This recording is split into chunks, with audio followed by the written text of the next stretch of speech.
In the world of Anthem, you will have access to 4 different Javelins, each with their own unique playstyles and abilities that can alter the flow of combat. Today, we're going to be taking a look at the Storm and going over all of its currently known skills and loadout options. Now, please do keep in mind that all of this is before the official release of the game, so things are subject to change and the gameplay and information we have is limited. All of the information I'm going to be presenting to you all in today's video was compiled through analysis of gameplay footage from creators that attended exclusive capture events with BioWare and people that broke this gameplay down even further with the current knowledge that we have over on sites such as Reddit. I'll be trying my best to give you guys a detailed breakdown of all of these abilities with the knowledge that we currently have, but without further ado, let's begin.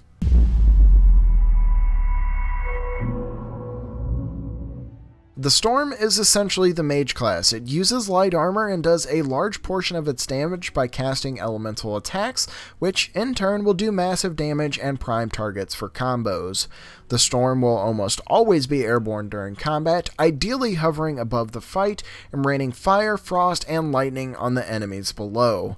As the Storm uses these attacks, its combo effect will spread the elemental effect of a prime target to those in the surrounding area, so if you're casting fire and you inflict burn, it can chain to the other enemies for further combos. While you're primarily going to be using your elemental attacks, the Storm can still use every weapon type in the game, with the exception of heavies like the minigun, which are reserved for the Colossus.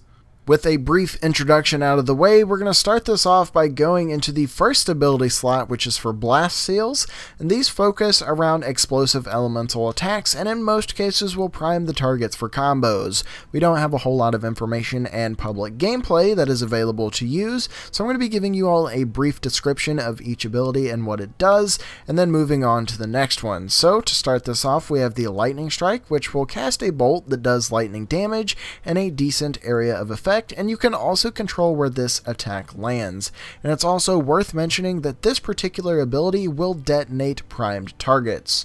Next, we have the Ice Storm, which summons an ice field that deals damage to enemies and will quickly build up to a final explosion of frost damage. The limited gameplay of this shows that it would be a fantastic ability for area denial on things like choke points or even less mobile enemies. This ability does have a chance to freeze the enemies if its frost status stat is high enough, so it can be super useful for keeping an enemy frozen where you need it. Up next, we have the Flame Burst, which, as the name implies, is a fire-based attack that will set off an explosion at the chosen location. This attack is in similar fashion to the Lightning Strike, but instead it will catch enemies on fire, and it can also prime them for combos. Our next ability is called Rime Blast, which is another frost-based attack that sends out a barrage of ice shards that not only deal damage, but will freeze targets in close proximity.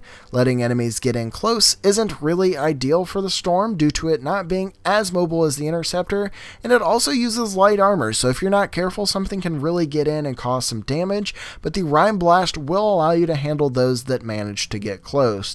And then finally, for the Blast Seals, we have Living Flame, which sends out a burst of plasma that will seek targets, it'll explode, and then ignite them based on your equipped item's stat. This is the only ability that the Storm has that will home in on enemies. And now that we have Blast Seals out of the way, we're going to move on to Focus Seals, which are your less explosive elemental attacks, so let's get into it. Our first Focus Seal ability is called Hoarfrost Shards, which rapid-fire shards of ice that will slowly freeze a target in place. This ability is also one with a lower cooldown, so it's much easier to spam in comparison to some of the others that the Storm currently has. But moving on to our next, we have Fireball, which, as it sounds, fires small balls of fire at the enemy. It's in similar fashion to Hoarfrost, where it's able to be spammed, but it can also be charged for a larger projectile, and with each has a chance to catch an enemy on fire. Next up, we have Ball Lightning, which allows you to throw a ball of electricity that will bounce off targets and walls and do high damage to whatever it hits. It can electrically charge enemies, priming them for combos, but it's also able to hit enemies behind cover.